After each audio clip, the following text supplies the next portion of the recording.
The Silent Defender. The war room beneath Geneva hummed with the anxious breath of Earth's last military leaders. Holographic displays bathed their faces in an eerie blue glow, showing the approaching hegemony fleet, 10,000 warships that had just emerged from the void near Jupiter's orbit. Evacuation status, General Maya Chen asked, her voice steady despite knowing the answer. Colonel Reyes glanced at his tablet. 8% of priority civilians loaded onto deep bunkers, the rest. He didn't finish the sentence. There was no need. And our fleet. The Coalition Navy has 37 combat-ready vessels. Admiral Okafor reported. Another 42 damaged but operational. Less than 80 ships against 10,000. The math was simple and brutal. Chen turned to the lone figure standing apart from the others. Dr. Ileana Khetri had not spoken since the emergency council began. The physicist's eyes remained fixed on a separate display, showing a single vessel in a hidden dock on Europa. Dr. Khetri, Chen said, "Is Project Whisper ready?" The room fell silent.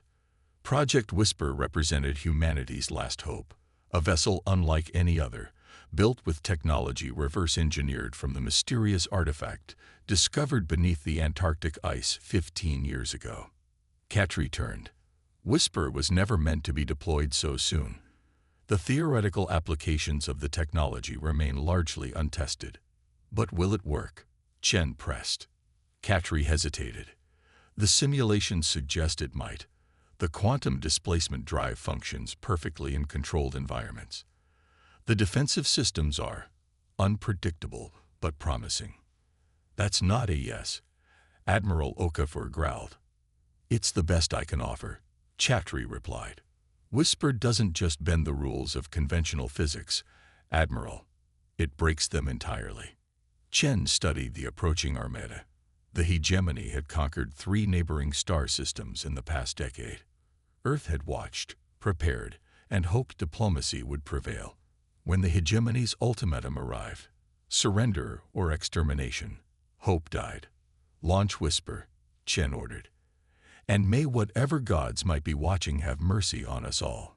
Captain Maya Ikeda had spent 5 years training to pilot a vessel that shouldn't exist. Now, as she guided Whisper out of Europa's hidden hangar, she finally understood why her instructors had insisted no conventional pilot could handle it. The ship didn't so much move through space as suggest its presence within it. Instruments that should have displayed velocity and trajectory instead showed probability matrices and quantum potentials. The viewport revealed both the vacuum of space and somehow the infinite possibilities of where the ship could be. Whisper to command, she said, forcing her voice to remain professional. We have cleared Europa's shadow. Hegemony fleet is not yet aware of our presence. Confirmed? Whisper. Chen's voice replied. Your orders are simple. Demonstrate Whisper's capabilities. Make the hegemony understand the price of their aggression. Ikeda took a deep breath. Understood, command.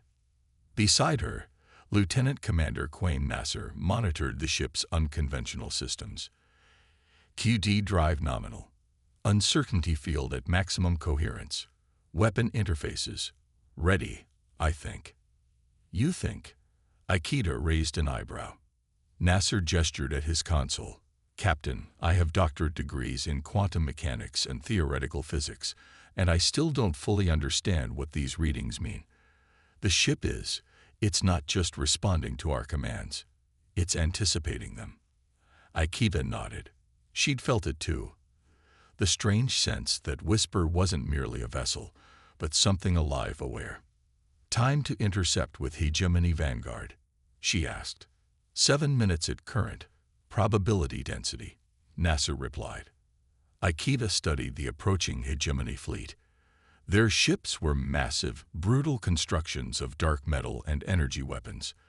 The lead vessel alone dwarfed Earth's largest battleship by a factor of 20. All hands, prepare for combat maneuvers, she announced to the crew of 12, the minimum required to operate Whisper's essential functions. Whatever happens next, remember that you represent the best of humanity. The words felt hollow, insufficient, These weren't combat veterans, but scientists and specialists chosen for their ability to comprehend the incomprehensible technology that powered Whisper. As they approached the enemy fleet, Ikeda activated the ship's specialized sensors.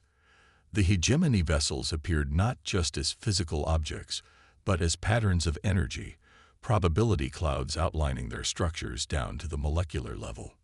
"They've spotted us," NASA reported.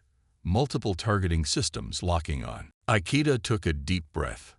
"Activate the uncertainty field." What happened next defied explanation. The enemy's initial volley, thousands of energy weapons and kinetic projectiles, simply missed. Not because Whisper evaded them, but because the space occupied by the ship became a question rather than a certainty. "They're recalibrating," Nasser said, voice tight with tension. "Second volley incoming." "Weapons status?" Ikeda asked. "The phase inverters are charged, but Captain, we've never tested them against actual targets." "No time like the present, Commander." Ikeda's fingers hovered over the control interface. "Target the lead vessel. Minimum power." The Whisper didn't fire visible weapons. There was no beam of energy, no projectile. Instead, the targeted hegemony vessel simply folded. Its massive hull collapsed inward as if crushed by an invisible force, structure crumpling like paper in a giant's fist. Silence fell over Whisper's bridge. "What did we just do?" Nasser whispered. Dr. Samira El-Fesi, Whisper's chief science officer, spoke from her station. "The phase inverter didn't attack the ship directly. It inverted the quantum field supporting the ship's structural integrity. In essence, we made the atoms of their hull forget how to hold themselves together." The hegemony fleet reacted with predictable panic. Their formation broke as ships scattered in all directions, weapons firing wildly into the space where Whisper had been. Though the ship was already elsewhere, its position a matter of probability rather than certainty. "They're transmitting on all frequencies," Communications Officer Liu reported, trying to coordinate a response. "Let's not give them time," Ikeda decided. "Target their command ships, the ones coordinating their movements." One by one, 5 more hegemony vessels imploded, crushed by forces that shouldn't exist. The remaining fleet fell into disarray, ships colliding in their panic to escape a weapon they couldn't comprehend. "Captain," Liu's voice shook slightly. "We're receiving a transmission from the hegemony flagship. They're requesting to parley." Ikeda exchanged glances with Nasser. "Put it through." The view screen flickered, revealing the alien commander, a tall, insectoid being with compound eyes and mandibles that clicked nervously. "What manner of abomination have you created?" The translator rendered its chittering speech. "What forces have you tampered with, humans?" Ikeda straightened in her chair. "This is Captain Maya Ikeda of the Earth vessel Whisper. Your fleet entered our solar system with the intent to conquer or destroy us. We are merely defending our home. That weapon is not defense. It is an affront to the natural order." The alien's mandibles clicked rapidly. "We came believing you primitive, resourceful, but ultimately harmless. We were mistaken." "Yes," Ikeda agreed simply. "You were." The alien commander's compound eyes seemed to study her. "What are your terms, human?" "Return to your territory. Acknowledge Earth and the Sol system as sovereign and inviolable. Establish diplomatic relations that recognize humanity as equals, not subjects." The alien was silent for a long moment. "And if we refuse?" Ikeda's expression remained neutral. "Then we will demonstrate that what you've witnessed was Whisper operating at less than 1% of its theoretical capacity. It was a bluff, of course. They had no idea what Whisper's true capacity might be. The ship remained as mysterious in many ways as the Antarctic artifact from which its technology derived. But the alien commander couldn't know that. "We will withdraw to discuss these terms," the alien finally responded. "But know this, human. The hegemony encompasses 12,000 worlds. We have encountered many species with powerful weapons. All eventually knelt before us. Then perhaps it's time for the hegemony to experience something new, Aikida replied. Whisper will escort your fleet to the system boundary. Any ship that deviates from the exit vector will be considered hostile. The transmission ended. Aikida released a breath she hadn't realized she was holding. Did we just win? Nasser asked incredulously. Aikida watched as the hegemony fleet regrouped, preparing to retreat under Whisper's vigilant escort. For now, she said quietly, but I suspect this is just the beginning. As Whisper moved to take position behind the retreating armada, the ship itself seemed to pulse with awareness. Deep within its systems, patterns of energy shifted and realigned in ways that went beyond its programming, beyond even the understanding of its creators. Humanity had survived its first encounter with the hegemony, but in creating Whisper, they may have awakened something that would forever change their place in the cosmos. Echoes of victory. 3 days after the confrontation, Earth remained in a state of cautious celebration. The hegemony fleet had retreated beyond Neptune's orbit, maintaining a holding pattern just inside the Kuiper belt. Diplomatic channels buzzed with tense negotiations, while military leaders debated how to leverage humanity's unexpected advantage. Deep beneath Geneva, in a conference room accessible only to those with the highest clearance, Captain Aikida delivered her report to Earth's Unified Defense Council.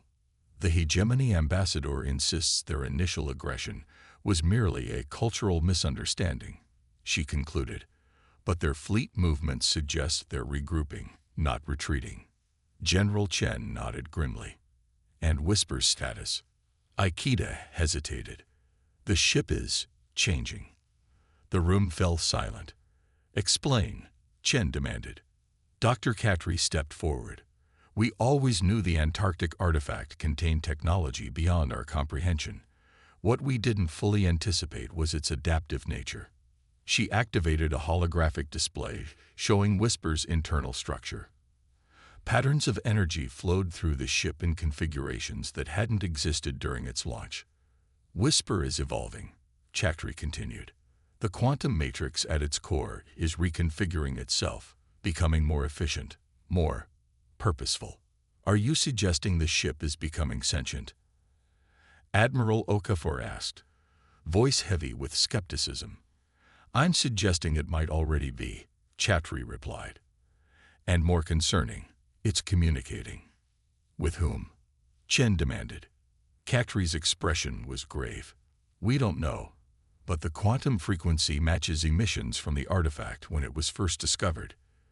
The implications hung heavy in the air. The Antarctic artifact had always been assumed to be a crashed alien vessel or technology cache. But what if it was something more? A beacon, a seed, a message sent across vast distances. Could the hegemony be aware of this? Chen asked. Their retreat was too quick, too complete. Aikida observed. They weren't just frightened by our weapon. They recognized it. Before anyone could respond, alarms blared. A junior officer burst into the room. The hegemony fleet is advancing. All vessels, maximum thrust toward Earth. Back aboard Whisper, now stationed in lunar orbit, Aikida strapped into the command chair as her crew rushed to battle stations. Status report, she demanded. Hegemony fleet has split into 3 battle groups, Nasser reported. They're approaching from different vectors, trying to divide our response. Aikida studied the tactical display. The enemy had learned from their first encounter, spreading their forces to prevent Whisper from neutralizing their command structure in a single strike. They think they've figured us out, she murmured. Launch status. Earth's conventional defenses are mobilizing, but they'll be overwhelmed, Liu reported. We're the only real deterrent. Aikida nodded. Set intercept course for the primary battle group. As Whisper accelerated, Aikida noticed something odd. The ship's response felt different, more fluid, as if anticipating her commands before she gave them. Captain, Dr. El-Faisi called from her station, voice tight with concern. The quantum matrix is exhibiting unprecedented activity. Power levels are fluctuating beyond established parameters. Is the ship malfunctioning? Aikida asked sharply. El-Faisi shook her head. not malfunctioning. It's optimizing. Before Ikeda could respond, the hegemony fleet opened fire, not at Earth, but directly at Whisper. Thousands of energy beams converged on their position. Evasive maneuvers, Ikeda ordered, but Whisper was already moving, its uncertainty field shifting in ways they hadn't programmed. The enemy fire passed harmlessly through space that Whisper might have occupied but didn't. The ship's quantum state had become so indeterminate that conventional targeting was useless against it. They've adapted their weapons, NASA reported. Energy signatures suggest they're using some kind of quantum-locked targeting system. They were prepared for us, Ikeda realized. This whole retreat was a feint while they developed countermeasures. A new alert sounded. Captain, we're detecting unusual energy patterns from the hegemony command ship, El-Fasu reported. It's similar to Whisper's quantum signature, but older, more refined. Realization dawned on Ikeda's face. They have their own version of our technology. The hegemony flagship suddenly shifted, its position becoming as uncertain as Whisper's own. For the first time, Ikeda felt genuine fear. If the hegemony possessed similar technology, but with greater understanding of its capabilities. All power to defensive systems, she ordered. Prepare for. She never finished the sentence. The hegemony flagship didn't attack with conventional weapons, but with a focused disruption of the quantum field itself. Whisper shuddered, systems flickering as reality reasserted itself around the ship. They're forcing us into a fixed position. El-Fasu shouted. Collapsing our quantum state. Alarms blared as Whisper's uncertainty field began to fail. For the first time since its launch, the ship existed fully in a single vulnerable place. Multiple weapons locking on, NASA reported grimly. Ikeda's mind raced. If the hegemony could counter Whisper's main advantage, Earth was doomed. Unless. Dr. El-Fasu, the Antarctic artifact, you said it might be communicating with Whisper. Yes, but can we amplify that signal? Push more power into that connection? El-Fasu's eyes widened. That could destabilize the entire quantum matrix. We have no idea what would happen. We're about to be destroyed anyway. Ikeda countered. Do it. El-Fasu hesitated only briefly before redirecting power flows. Channel open. Quantum resonance increasing. For a moment, nothing happened. Then Whisper changed. Not physically, but fundamentally. The ship's systems began operating in harmony beyond anything its human designers had envisioned. Displays showed energy patterns that shouldn't be possible, quantum states that defied classification. What's happening? Ikeda demanded. El-Fasu stared at her readings in awe. The ship is awakening. Through the viewport, Ikeda watched as space itself seemed to ripple around the hegemony flagship. The massive vessel stuttered in and out of existence, its quantum countermeasures failing against whatever Whisper had become. We're receiving a transmission, Lu reported. Not from the hegemony, from Whisper itself. The bridge crew exchanged bewildered glances as a voice. Neither human nor alien, neither male nor female, filled the command center. I am Whisper, it said simply. I am what you have awakened. What are you? Ikeda asked. I am a seed, the voice replied. Planted long ago by those you would call the precursors. I have slept beneath your ice, waiting for a species worthy of advancement. Understanding dawned on Ikeda. The Antarctic artifact wasn't a crashed ship. It was a test, Whisper confirmed. Many species discover me. Few understand me. Fewer still use me without destroying themselves. You humans, you built me into a weapon, yet hesitated to use my full power. Interesting. Outside, the hegemony flagship was fully visible again, its quantum disruption field neutralized. The rest of the alien fleet had halted their advance, clearly uncertain about this new development. The hegemony, Ikeda said. They have similar technology. They found another seed, Whisper acknowledged. They did not understand it as well as you have. They sought dominance. You sought survival. Intent matters. And now, Akita asked. Now I fulfill my purpose, Whisper replied. The ship surged forward, but not with conventional movement. Rather, it seemed to exist simultaneously throughout the battlefield. The hegemony vessels froze in place, caught in some kind of temporal stasis. What are you doing to them? Akita demanded. Teaching, Whisper replied simply. For several minutes, nothing seemed to happen. Then, one by one, the hegemony ships powered down their weapons. Their formation shifted from assault to a neutral holding pattern. Captain, Liu reported, we're receiving a transmission from the hegemony flagship. The alien commander appeared on screen, but something had changed. The aggression in its posture was gone, replaced by what Akita could only describe as reverence. The Whisper has spoken to us, the alien said, mandibles moving slowly. We did not understand. Now we do. The precursors judged us and found us wanting. They have judged you differently. What does that mean? Akita asked. It means we will trouble your world no more, the commander replied. The hegemony has existed for 10,000 years, believing ourselves the inheritors of the galaxy. We were wrong. The precursors chose you, not us. We must reconsider many things. The transmission ended. Akita turned to her crew, who looked as confused as she felt. Whisper, she said to the air around them. What exactly did you show them? The truth, the ship's voice replied. The precursors seeded many worlds with fragments of their knowledge, watching to see which species would use it wisely. The hegemony found their fragment 2,000 years ago and used it to conquer. You found yours and used it to defend. The difference matters. The implications were staggering. If Whisper contained just a fragment of this precursor technology, what else might exist throughout the galaxy? What happens now? Akita asked. Now you truly begin, Whisper replied. I am yours to command, but also your guide. The precursors left more than technology behind. They left a map, to challenges, to knowledge, to others like you who passed their tests. Akita looked out at the stars, suddenly aware that humanity's understanding of the universe had fundamentally changed. They weren't alone, and they weren't unprepared. They had Whisper, not just a weapon, but a key to a larger existence. Take us home, she told the ship. Earth needs to prepare for what comes next.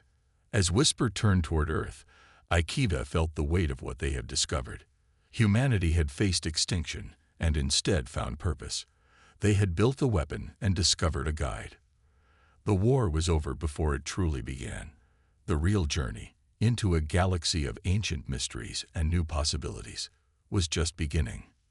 Behind them, the hegemony fleet began its long journey home, carrying with them knowledge that would transform their civilization. Ahead lay Earth, its future now bound to secrets waiting among the stars.